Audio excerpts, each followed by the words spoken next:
Salams and hello everyone. I'm your host Nusrat Mohammed. Welcome to my YouTube channel. Please subscribe, comment, and share this conversation we're about to have. Our topic today is child abuse awareness, and I have two very special guests here. I'm joined by Madam Anne, who is a counseling psychologist in Mombasa, and Sheikh Rishad, who is a father, an educator, and a renowned Sheikh in Kenya as well. Karibuni. Okay. We'll start with you, Anne. I want to start with sex education in children.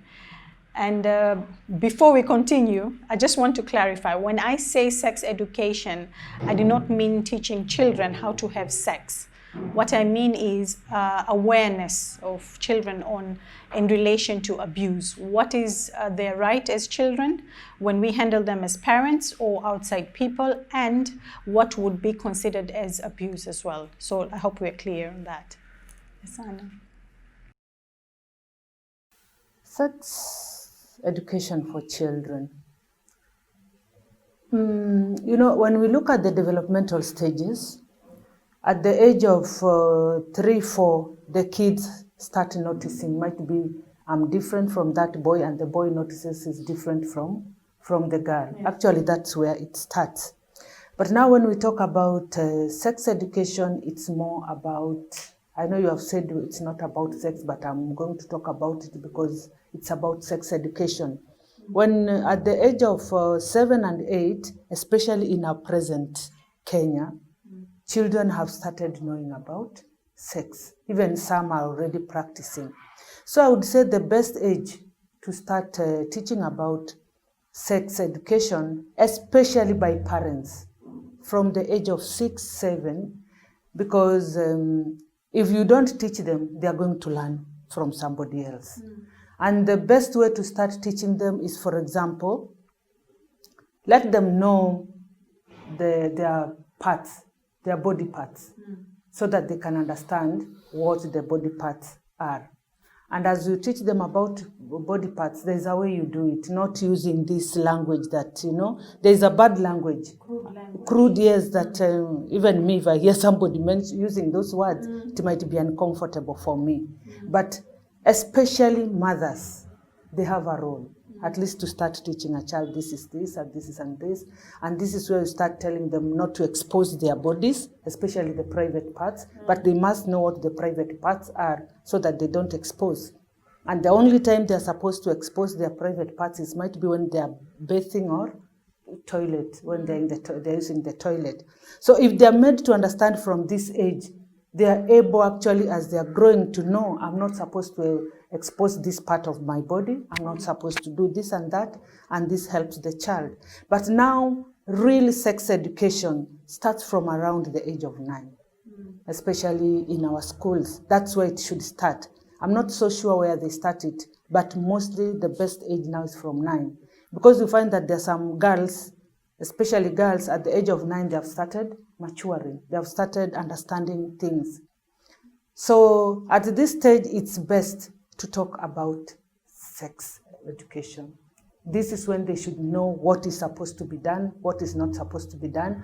For example, you should not allow anybody to see this part of your body. You should not allow anybody to touch this part of your body, especially from the opposite sex. Or nobody should tell you to hide somewhere so that they can see your nudity, you being nude. And this is very important because if the child does not know, somebody who is a pedophile, for example, can do those things and the child might not know that it is wrong. But at this age, they are supposed to, you remember now they are moving to puberty. Yes. And as they are moving towards puberty, the body is changing, their psychological part is changing. So it's good to prepare them for that. Prepare them so that they can know when they reach, might be some are starting even at 11, seeing their menses. So it's better to tell them that when you reach this age, you are going to have this. You'll start having this. And it's not wrong because it is normal. But you are supposed to behave this way. And at this point, this child should be made to know that actually if they start having that early sexual activities, they can even get pregnant. This is where now you tell even the children about the diseases they can get if they start having early sexual activities like cancer of the cervix. So it's very important for them to understand why it's wrong to have sex at this age. And nowadays, with the social media, friends out there, they cheat one another. But if it comes from the parent and from the teacher, actually the child knows, if I do this, it's wrong. I remember during our days, our parents it was a bit abusive, but they would tell us, this is wrong, and you do this, this will happen.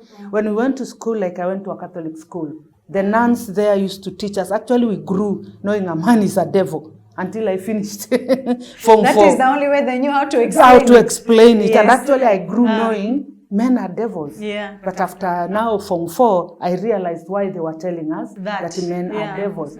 But today, you cannot tell today's children that men are devils. You have to look for a good language to help these kids understand that this is wrong. But the people who have failed us most are parents. They're leaving all this to teachers. The parent is supposed to start, you are with your child, start teaching them. And actually, if a child starts changing, it's the parents who is supposed first to notice, my child is changing. But nowadays, it's teachers who notice this child. And imagine this teacher has 50 kids in class, but the teacher will notice the child is having a problem. So I just feel that if parents can talk about sex to their children, especially the important parts, and why it's dangerous for somebody else to touch or do anything to them, it would be good. And not only the girl child. The boy child is also in the same problem. Because this child will be left home with the house girl. If he has not been taught doing this or doing that is wrong, the house girl or anybody, might be a neighbor or a relative at home, might do something to this child and the child might not know that actually what they are doing is bad. So it's very important that we teach both our boy and girl children about these things. And actually, especially when they are going into adolescence. Remember, when they are going into adolescence, their hormonal whatever has started growing. They start having feelings. And once they start having those feelings, they can actually do it. The other thing is, how are you teaching the child about this? What language are you using? Might be you are saying, Nimbaya, you know, this is bad, this is wrong, and might be they have seen you do it. So how is it wrong? And my parents are doing it. So it's good to use a language that will make them know that sex is there, yes, but not when you are children. It is for adults. But you have to know how to bring it out for them. The other problem is our culture. Like my own culture. My father cannot talk to me about these things. It's an abomination.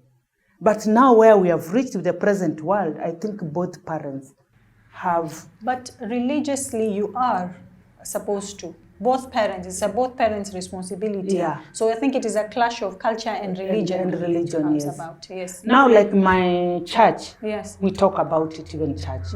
I deal with the youth and I really talk to them about this.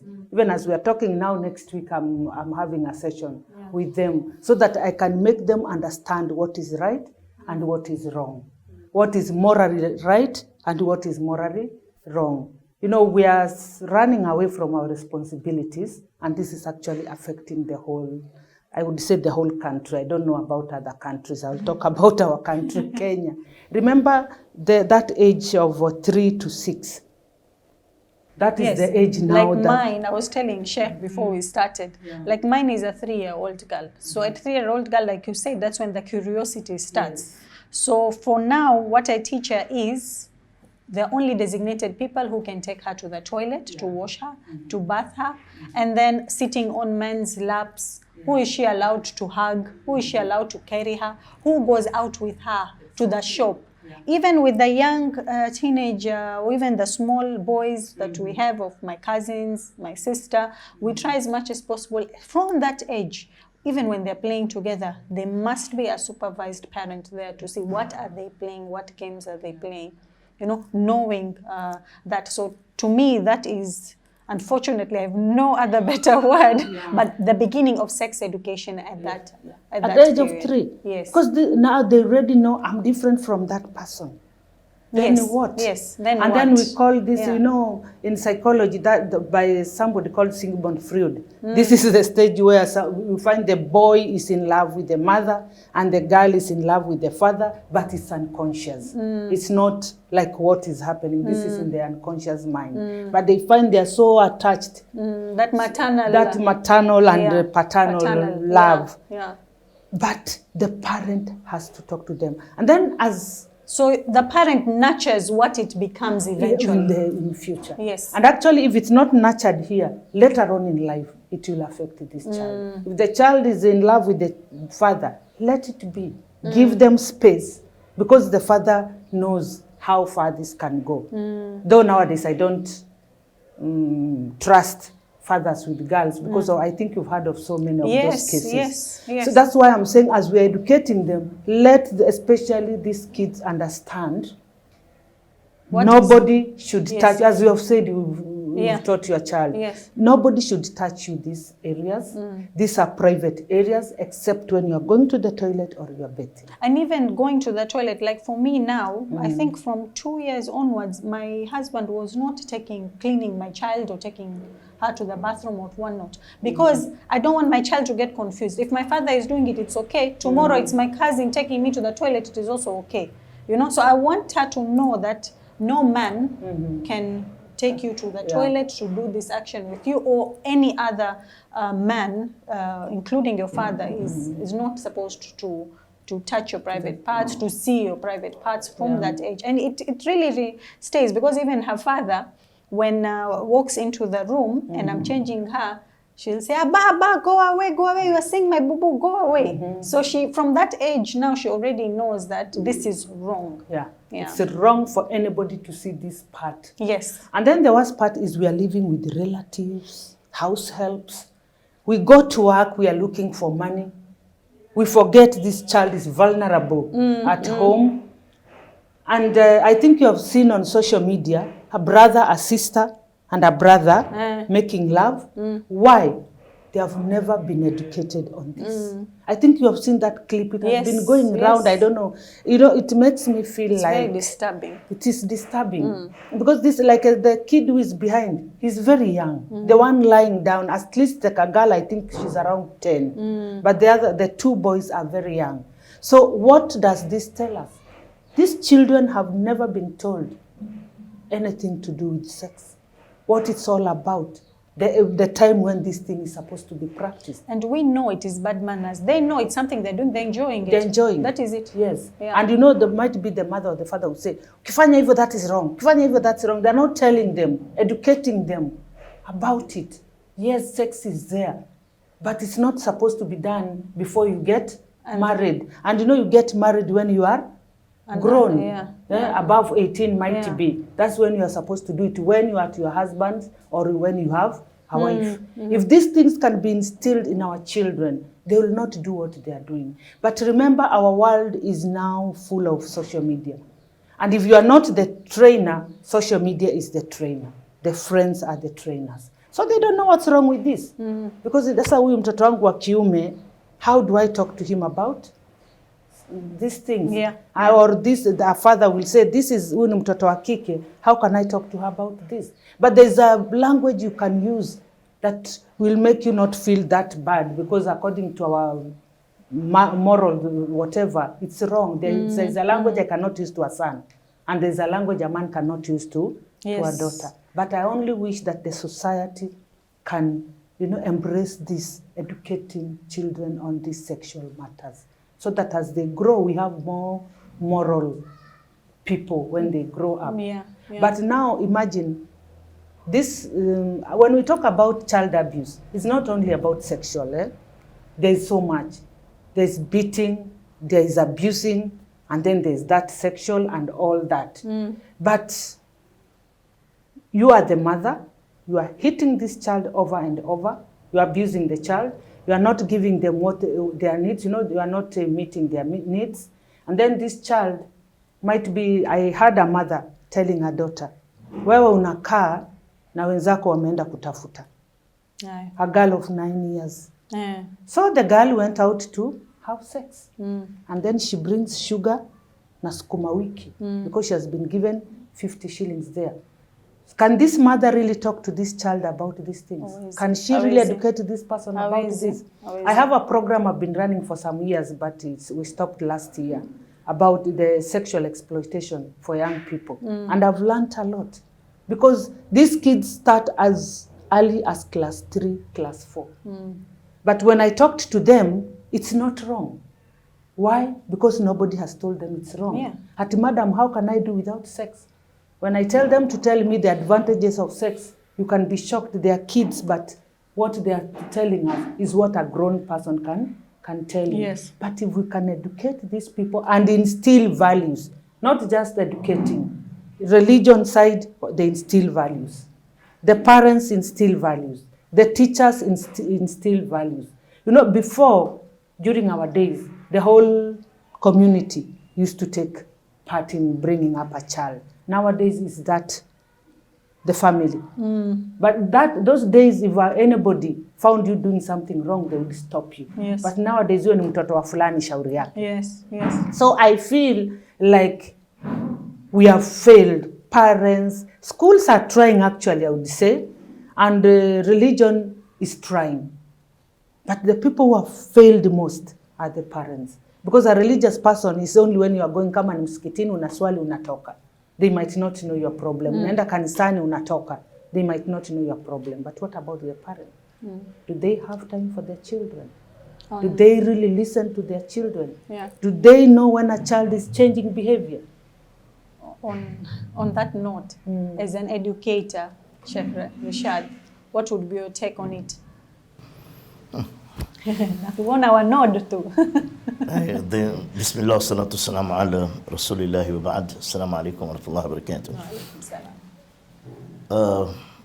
What I have to say, there's not much difference from what Madam here has been talking about, because in the end of the day, you realize that we are all human beings, alhamdulillahi rabbil alameen, and created by Allah subhanahu wa ta'ala, God, who endowed us with what we call in Arabic fitra. Fitra is genetically coded information that you are born with that allows a human being to be able to distinguish between right and wrong at a very early stage. Because you realize that when the girl or even the toddler, when you say, it knows that should not be done. Yeah. Who taught it? Is no, and not yes. The difference between the two. Who taught it the difference? So this is what we say, this is genetically coded by God in human beings. And that is why it is very easy to guide a human being to the right path. Because he was actually created to be guided, and that is why Allah subhanahu wa ta'ala, God the Exalted, sent messengers and prophets to teach them.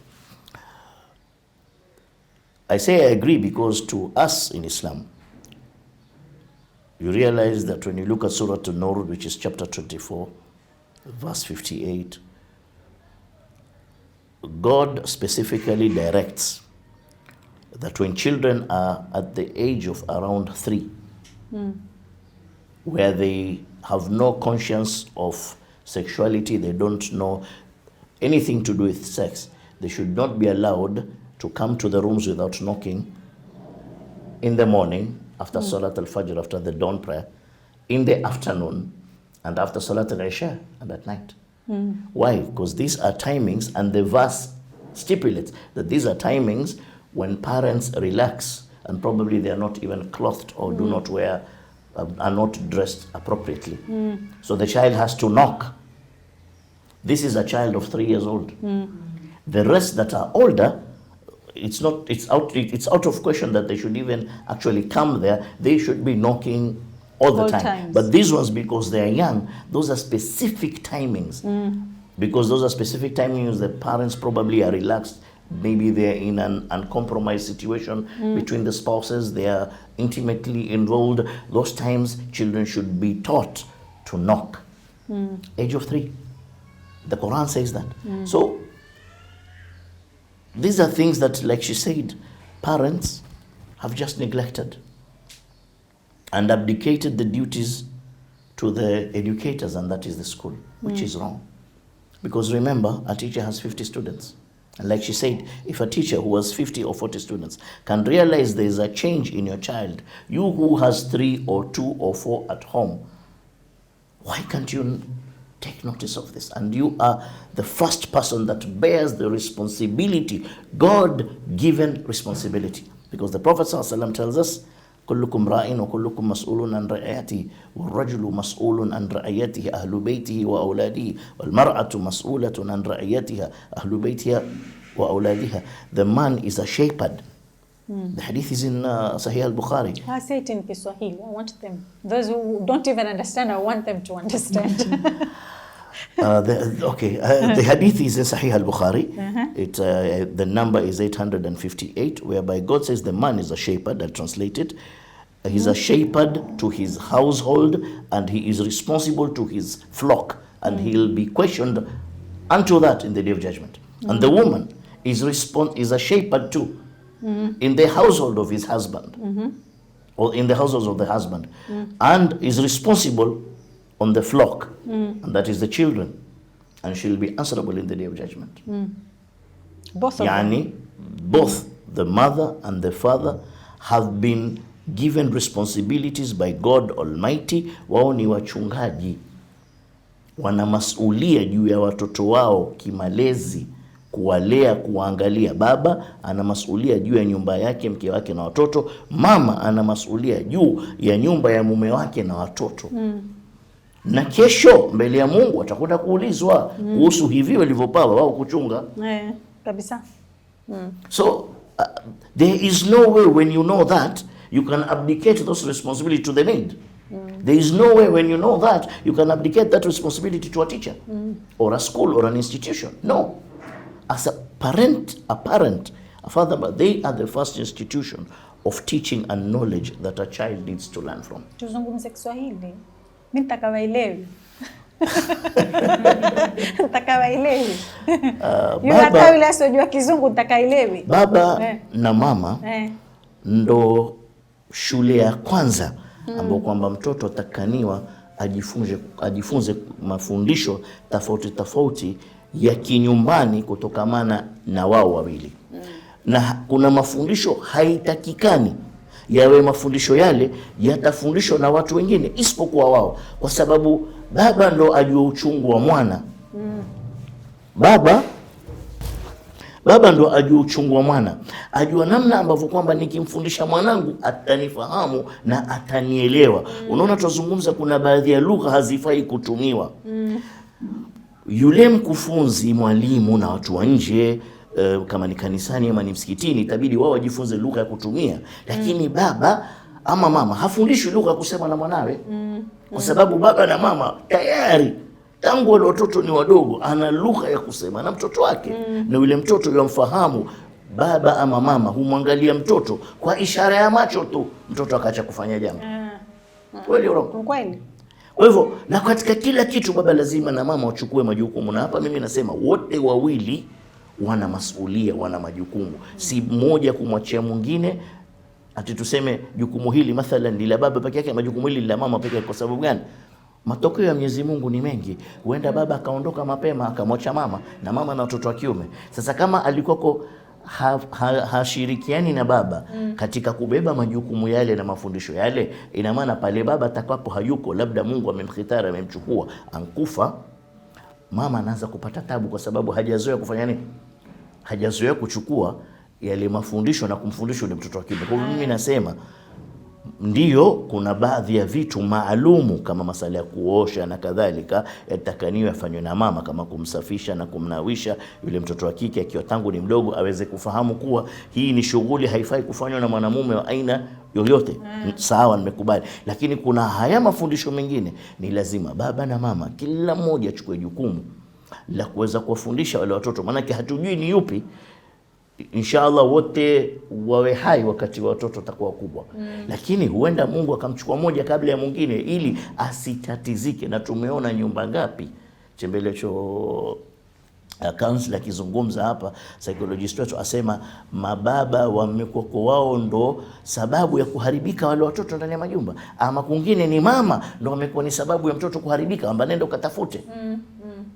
Ushaona? Kwa hivyo kwa hakika dini inachukua uzito mkubwa sana katika masala haya, na nafikiri tumeharibikiwa kama jamii pale ambapo kwamba masala ya dini tumeweka kando. Tumechukua maadili ya kizungu, tumekuwa leo tuishi kizungu, tumekuwa leo tumechukua maadili ambayo si yetu. Kwa sababu mimi nasema la, kwa nini dini? Kwa sababu hata mila, kuna mila potofu. Hata mila, kuna mila potofu. Na ukiziangalia mila nyingi zinampa mtoto wa kiume ama wanaume nguvu nyingi sana juu ya wanawake, mpaka katika masala ya maamuzi na urathi na kadhalika, ili ule mtoto wa kike anazidi kusononeka na kuwa mnyonge kwa sababu ya mila. Ndio maana tukawa tuna dini, na pahali panapokuwa pana dini, dini ndio inakwako inachukua center stage. Pale dini inapopingana na mila, tutafata dini. Ndio mila zipo, hatufai kusahau makabila yetu, hatufai kusahau maadili yetu, customs zetu na values zetu za kidini. Ndio tumeumbwa katika dini tofauti, shuuban wa qabaila litaarafu, ili tupate kujuana, tupate kunufaishana. Lakini haimaanishi dini ina nafasi, kabila ina nafasi yake, zile traditions zina nafasi yake, lakini dini inachukua center stage, kwa sababu dini ndio inatupa maelekezi na inatufahamisha vitu ambavyo kwamba tunapaswa kufanya na vile ambavyo kwamba hatupasi kufanya. Sasa pale ambapo kwamba inakoko dini haijulikaniki, watu hawajishughulishi kusoma dini, kwa sababu leo tuna vigezo. Chembelecho mama sema tutafuta senti sote.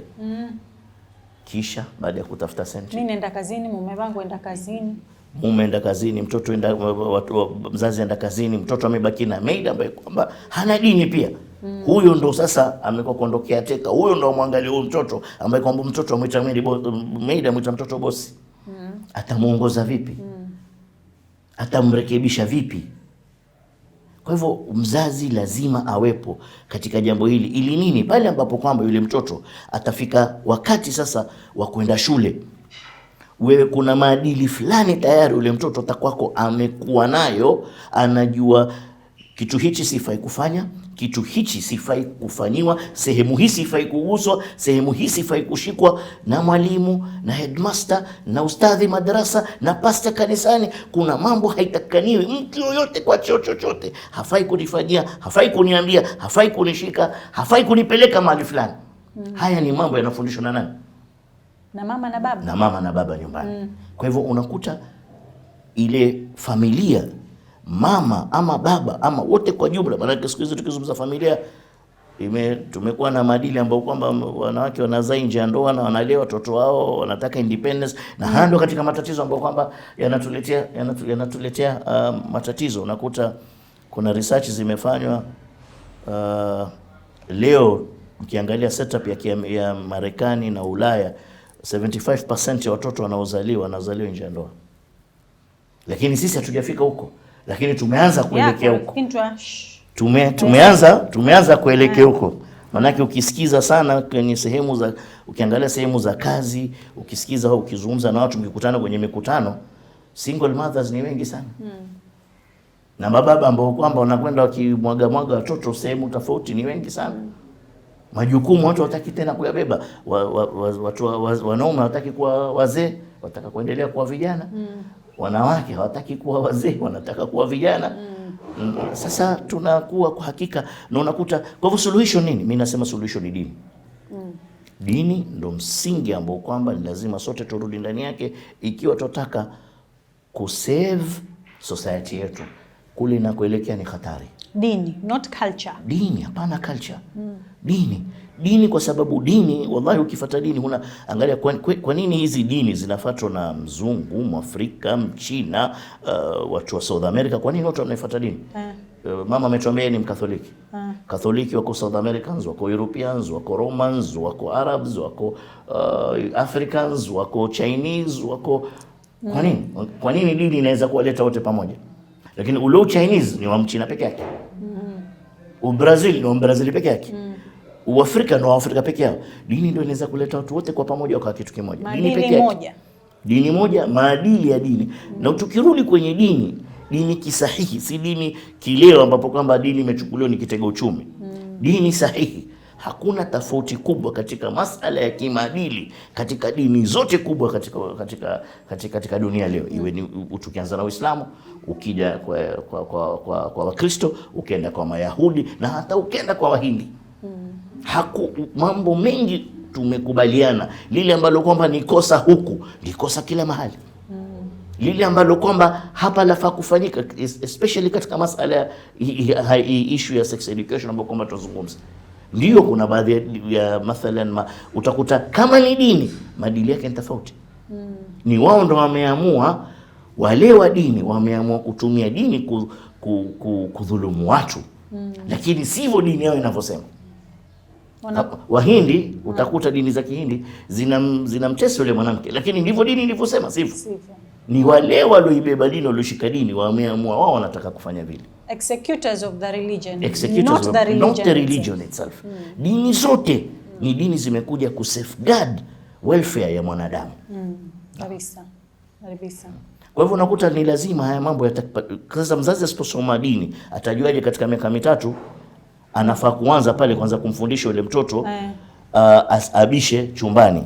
Na katika ile miaka ile ndio yule mtoto wa kike ameanza kujua mimi ni mwanamume, ni tofauti na huyu dadangu wa kike. Kwa hivyo lazima tujue dini kwa sababu ni aya ya Qur'ani.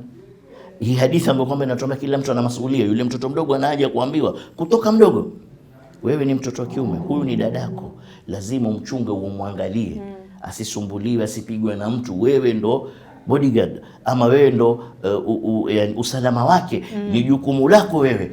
Ndo ule mtoto wa kiume anakulia na kwanza kuheshimu nani?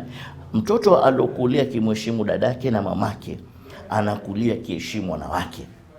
Lakini yule alokulia katika setup ambao kwamba baba anampiga mama ngumi, yeye atampiga mkewe mieleka. Kabisa. Sio kama tufahamu. Yule anaokulia kwenye setup baba yomtukana mama, huyo atampiga mke wake naye pia. Na atakuwa hana heshima na mwana wake. Kwa hivyo inaanza pale, na hii ni maadili yatakanayo. Baba ana role yake ya kucheza, mama ana role yake ya kucheza. Na watoto mara nyingi wanakuwa na mapenzi na baba, na wa kiume wana mapenzi na mama, na wa kike wana mapenzi na baba. Ni opportunity na fursa ya yule mzazi wa kiume pia kumfundisha yule mtoto wa kike. Kwa sababu mara nyingi ukikuta nyumbani utakuta mtoto wa kike na babake. Na mara nyingi nyumbani utakuta mtoto wa kiume yuko na mamake. Mama ni nafasi pia ya kumfundisha mafundisho ambayo kwamba ule mtoto namna ya kuheshimu wanawake. Si ampenda mama?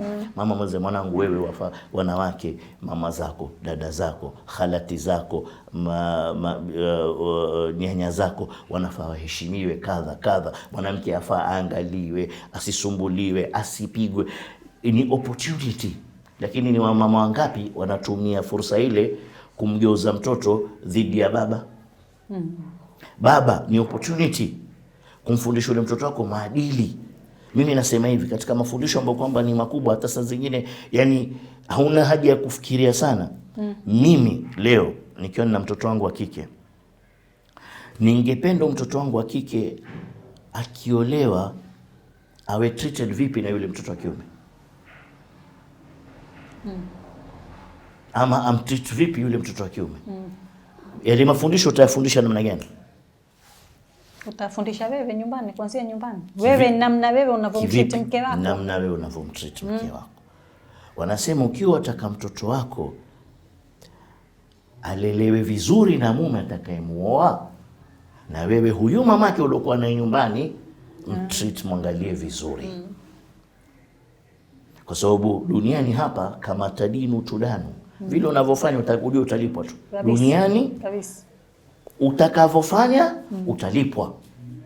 Ukimistreat mamake mtoto, na wewe mwanao hakika atakwenda kwa mistreated. Nakumbuka ndani ile nyumba yule mtoto wa kiume naye yuangalia namna mama wanavyokuwa mistreated. Kwa hivyo yote kumfundisha yule mtoto wa kiume maadili ya kuweza kukaa vizuri na mke wake, maadili ya kuwa vizuri na watu, ni sisi lazima tukumbuke ndani ya majumba yetu.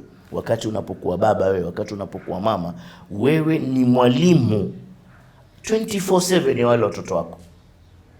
wanakuangalia mazungumzo yako, wanakuangalia actions zako, and every other aspect of your life wanakuangalia. You are the first teacher. You are the first teacher.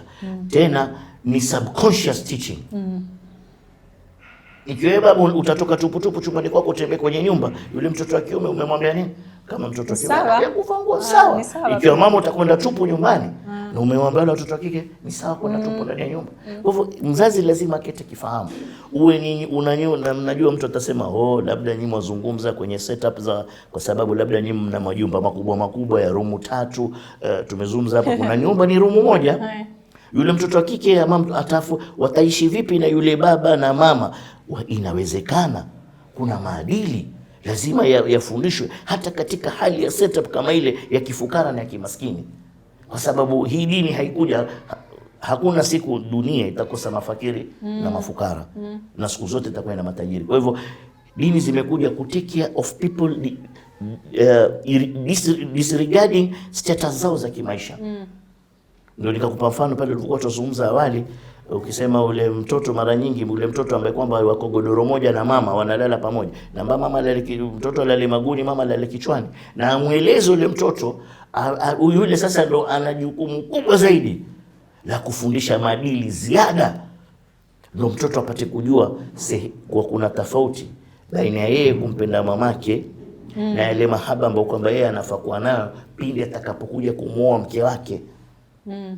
Hajui kuna barriers. Hizi ni vitu lazima mzazi afundishe. Sasa hatuwezi kuachia majukumu haya walimu. Walimu wenyewe na frustration zao. Lakini wenyewe watasema they spend most of their time in school. Mtoto akitoka kwangu mimi nitoka saa 12 alfajiri, akirudi ni jioni, usiku nitampata saa ngapi mimi? Alianza kwenda shule lini yule mtoto? Alianza kwenda shule akiwa sisi ndio tumatatizo tufukuza watoto ndani ya majumba. Mtoto anaanza kisawasawa kwenda shule, mimi nasema ende akiwa miaka 4. Na mimi mutansame, mimi ni very conservative mimi na believe mtoto wa kike akizaa mtoto mle mama afaa chukue muda na wakati akae nyumbani amlee mwanawe akalishe ile miaka 3. Unajua sisi ndo tunaamini kuwa watu wangapi wenda kazini na in the end of the day hakuna baraka katika zile senti wanazopata. Unajua sisi siku hizi kimaisha tuliokuwa nayo leo tunaamini pesa nyingi ndio maisha mazuri, lakini wallahi na nyote mtakubaliana na mimi, leo wenye maisha mazuri ambayo yale maisha ni mazuri kwa kiasi paka mioyo yao imeridhika, si matajiri. Bali leo matajiri ndio wanasononeka ilhali wao wana senti. Lakini yule watchman ambaye mshahara wake ni senti 2 apata mshahara akaenda kalipa deni akakopa tena mwezi mzima, ana furaha kubwa ndani ya nyumba yake kushinda yule tajiri anaishi kwenye vipingoriji labda. Kwa hivyo tukisema hivi ni lazima tuwe na muda na wakati na watoto wetu. Saa zingine uko umemshika mtoto wako mkono umeenda naye shule kutoka nyumbani, kila nafasi unapokaa na mtoto wako ni part of enjoying ile company ya mtoto wako ni kuimpart values na teaching. Uko naye wenda shule, chukua hiyo nafasi, usimpe maid. Si wewe wenda shule baba shika mtoto wako mkono nenda naye shule. Peleka na tuktuk. Unaona sasa? Sawa na tuktuk na wewe pia kwa ndani. Mimi nitakuwa ninalala. Unaona sasa? Application of visual duties. Umemwachia tuktuk nani? Umemwachia tuktuk, umemwachia mtu wa tuktuk akufanyie malezi. Nani? Kwa sababu mama ataka kulala. Tuacheni uvivu jamani. Kisha wewe utajua lini mtoto wako anabadilika? Utajua lini mtoto ana tofauti? Si ndipo pale mzazi aje kukuambia kuhusu mtoto wako. Wewe mwenyewe ushtuke. Mimi ni mwalimu. Na saa zingine tunaambia wazazi kuhusu watoto wao wanakana. Sasa unashangaa mimi ambaye kwamba namuona labda per lesson per day ama 4 times a day. So ukiingia klasini wewe mathalan kwenye klasi moja maximum utaingia kwenye ile klasi kwa wiki ni mara 4 ama 5 kama depending on wewe fundisha somo la hisabati ama somo la kizungu, hao ndo wanaingia mara 7 kwenye klasi kimoja. Iweje mimi huyu ambaye aingia mara 7 kwa wiki anamjua mwanangu kushinda mimi ambaye kwamba namlea kutoka uchangani? Vipi? Ni aibu. Ni aibu. Kisawasawa ni mimi nikae na mwalimu nimweleze, unajua mwanangu yuko hivi na hivi na hivi, atakaniwa ukimweleza na ukimfundisha, mfundishe hivi na hivi ndo ataelewa vizuri. Lakini leo mwalimu ndo humweleza mtoto, humweleza mzazi kuhusu mtoto. Kinyume. Kwa sababu tumewacha majukumu yetu. Tumekosa kufahamu kuwa tumeambiwa tutakwenda daiwa, Mwenyezi Mungu atakwenda kutuuliza tulilea watoto wetu vipi. Hayo maswali tajibu vipi? Kwa hivyo unakuta na dini yetu na hakika pia dini ya Kikristo, ukifika miaka 7 unamwambia murhum bisala, waamrisheni swala hawa. Unaanza maombi. Unaamrisha swala, maombi. Unaanza unaamrisha kwa kuwafundisha. Ina maana mtoto akifika miaka 7 ndipo pale na unaona hazina tofauti na yeye alivyosema. Ndio maana niko natingisha kichwa changu. Na nazungumza maneno ambayo kwamba ananiingia kwenye akili. Sisi tumeambiwa miaka 7 ndio unamfundisha mtoto, pale ndio mtoto sasa anaweza kuchukua instructions za kimafundisho. Kumbuka pale alivyokuwa miaka 2 3 mpaka akifika huo umri wa 7 alikuwa achukua instructions za mazungumzo na kuangalia. Sasa anaweza kuchukua written instructions. Yes. Sasa anaweza, ni akili imeanza kucomprehend, kudistinguish na anaelewa uzuri na baya. Unaanza kumfundisha pale. Akifika miaka 10 Uislamu unatuambia kama swali sasa mchape. Kwa nini? At 10 years old hawezi kukwambia hajui. Kama hataki kufanya jambo ulilomfundisha anakufanyia kusudi. Ana rebel. Ndio maana unaambiwa nini? Sasa pale unaweza kutumia kiboko kumwelekeza. Leo nafikiri masaikolojia hataki hata watoto tuwachape. Lakini dini imetoa pale ushike kiboko fanya. Na mimi nasema mzazi sasa huna haja kumchapa mtoto. Unajua watu haelewi kuchapa leo, hii kuchapa usikia mwalimu alichapa mtoto akafa jamani. Mimi nasema kuchapa is not about inflicting pain. Saa zingine mzazi, namna ulivyomlea mwanao una haja ya kumchapa. Mzazi ukimlea mwanao malezi ya kisawasawa, ukimwita na sura umebadilisha tu, ule mtoto huwa tayari roho ishampasuka. Maana kuna namna nitamwita mwanangu ikiwa nataka kumwambia maneno mazuri ama nataka kumpa zawadi, na kuna namna unavyomuita mwanao pindi ambapo kwamba unataka kumreprimand. Yes. Ama unataka kumkosoa. Yes. Kuna tofauti. So mtoto ukimwita vile tu ashati akili, baba amekasirika. Mama hana furaha na mimi. Inataka niwe hivyo. Lakini leo tumefika wakati watoto hawaogopi baba zao, hawaogopi mama zao. Ilikuwaje? Hakusikizi wewe leo kwa sababu kumsikiza akiwa mdogo. Leo mnasema you missed the opportunity. Mama sio ulikuwa kulala wewe. Baba ulikuwa busy kazini unatafuta pesa. Mwenye kupeleka hospitali school alikuwa ni mtu wa boda boda, si ndio? Kwa hivyo yule mtoto alizungumza sana na mtu wa boda boda, ndio utapata leo mpaka walimu hao wanatujua sana majumbani. Kwa nini? Wale watoto huenda kaka kwenye meza ya mwalimu kwa kimaki. Mwalimu ajua babangu na mamangu leo A B C D E F G. Kwa sababu wamekosa muda na wakati na baba na mama wanamueleza nani? Mwalimu. Ungekuwa kunketi nao wewe nyumbani. Pale ukija ukimchukua saa 10 ama saa 6, umemleta asubuhi, mungezungumza mengi, angekuwa hana haja na kusema na mwalimu. Watoto ni attention seekers. When you don't give them the attention they deserve, they will look for people to get that attention from them. Ikiwa sisi watu wazima we need the attention, itakuja kwa wao watoto. Chembelecho. Ndio pale utakuta watoto wana maskani, watoto ana favorite places za kwenda. Mimi nasema nyumba inatakaniwa ni nyumba ambayo kwamba mimi leo wala sisifu wazazi wangu wala kule mimi nilikotoka, lakini mimi there is no better place for me to be than my home wakati mamangu alivyokuwa hai, na saizi mamangu Mungu amrehemu kwangu nyumbani na kwangu nyumbani. Mimi the best place for me to be is at home. I'm either at work or at home. Friends, njoo nyumbani tunywe chai, tunaja kwenda Java. But that environment is created. Thank you very much. Sasa mimi nimetoa wapi haya maadili? Kwa sababu na babangu alikuwa hana sehemu ambapo kwamba ni bora kwake ila nyumbani. Hana company kubwa ambayo ayoipenda zaidi ya yani kushinda hata marafiki zake kama sisi. Kwa hivyo you have to create mtoto wako ajue priorities. Sasa leo mimi kwa vile babangu alivyokuwa na mimi nakuwa hivyo hivyo. Yes. I prefer spending time with my children at home because that is what I learned from my father. Lakini leo ikiwa wewe baba toka kazini saa 11, wafika nyumbani saa 3 za usiku, sasa kila mtu shalala. What do you expect? Majumba Do you lazima expect to, at yavunjike. 14 years old, at 17 years old, mtoto wako aje akwambie mimi na problem kadha kadha baba? Do you expect huyu mtoto wako ambaye ashakuwa molested sasa, a girl, aje akwambie mami mimi nimetokewa na ABCDFG? No. Those environments are created. That relationship is built right from mtoto akiwa ni mdogo mpaka akiwa ni mkubwa. Kwa hivyo tusilose opportunities. Every age is an opportunity. Ya wewe yule mtoto namna alivyokuwa akitembea paka atembea, alitambaa paka akatembea. You have to be part and parcel. Usingoje kuambiwa leo anatembea, atakana wewe uwepo. Leo amefanya hivi, ameweza kuketi vizuri, wewe ndio notice.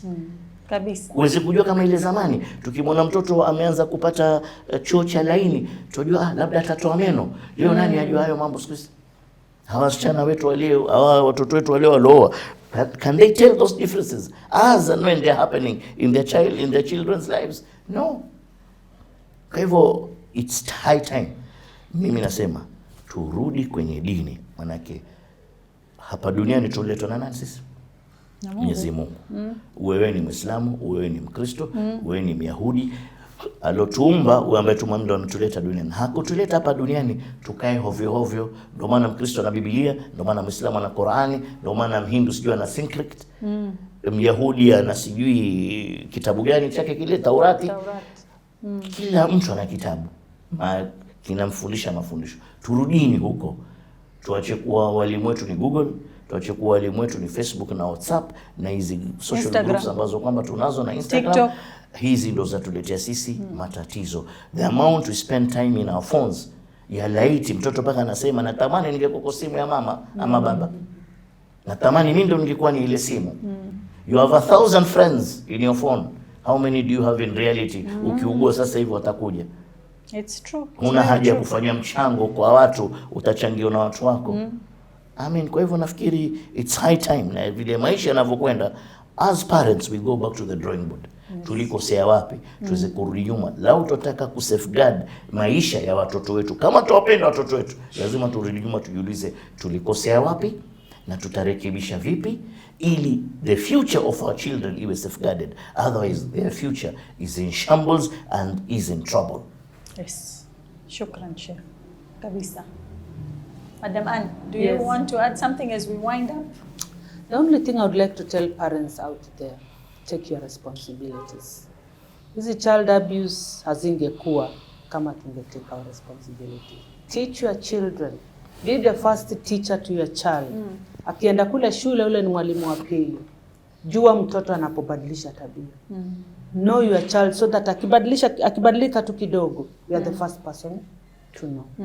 Na hiyo values anasema instill values into your children. Hata akienda kule madrasa ama Sunday school, tayari ana ile ametoka nayo nyumbani. Akienda madrasa anaongezewa, akienda Sunday school anaongezewa. But if we cannot do this, our child will be sexually abused kwa sababu hawajielewi, hawajijui na hawatakwambia kwa sababu wao pengine wanakuogopa. And the first thing is be a friend to your children. Ukiwa rafiki ya watoto wako, itakuwa rahisi wakwambie what they are going through. Not that tyranny. Ukiingia tu watoto wanakimbia wanaenda bedroom. Ni ile watoto wakikuona wacha wakukaribishe. Wakikaa anaweza kwambia leo dadi ama leo mami ilikuwa hivi. Wakipatwa na hata mtu akiwaguza zile sehemu umemwambia siguzwe, atakwambia. Kwa sababu anajua baba is my friend. Sasa kwa sababu kama when I'm doing counseling for children, huwa nawauliza, who is your best friend? Hapo ndio huwa najua. Kwa sababu wale ambao ni baba yao utaona vile atasmile akisema ni daddy ama ni mami. Wale wengine utaona umemuuliza hivi anaenda anakunja kichwa hivi. Unajua hapo there's a problem. There's no relationship. Have relationship with your children and most of these things zitaisha. Thank you very much.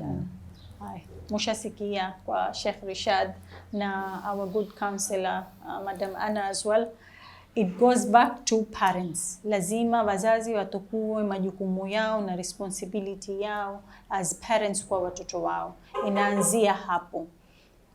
ndo inaendelea kuwa walimu, counselors wanakuwa ni wasaidizi wenu nyinyi, sio majukumu mnawarushia, inakuwa ni majukumu ni ya wao kufanya hii kazi. Na tuwe waangalifu nyumbani, haswa in extended families. Ikiwa huna control ya watoto wako peke yako, mnapooa au mnapoolewa kwenye yale majumba, the first thing watoto wa kiume mimi nafikiria ni wakae wajue namna watakavyoishi na wale wenzao, na waeleze kwamba hivi ndivyo sisi tunavyotaka kuishi na watoto wetu, maadili ni kadhaa, na uwe waangalifu, kwa sababu cases nyingi zatokea pia ni cousins, ni uncles ndani ya majumba. Kwa hivyo kwenye extended families, kama Sheikh alivyosema, sangine watu hawana uwezo tukaa pamoja. Haimaanishi sasa ile wewe una sababu ya kuwa ule uzazi wako unamwatia mtu mwingine, unamwatia nyanyo, unamwatia babu ama maanti. Twasema kidini, katika dini zote responsibility goes back to the parents. Lazima tutushike msikano, waitwaje? Msukano, uskano. Kiswahili jamani. Lazima ushike huo uskano wa kwamba ni it is your drive. Gari ni letu, lazima tulipeleke sisi kama wazazi. Thank you for joining us. Tukijaliwa tuwe na more discussions. I hope majumbani tutakuwa tunazungumzia mambo haya ili tupate kufunuka zaidi. And shukran for being here. It's been real with Nusrat.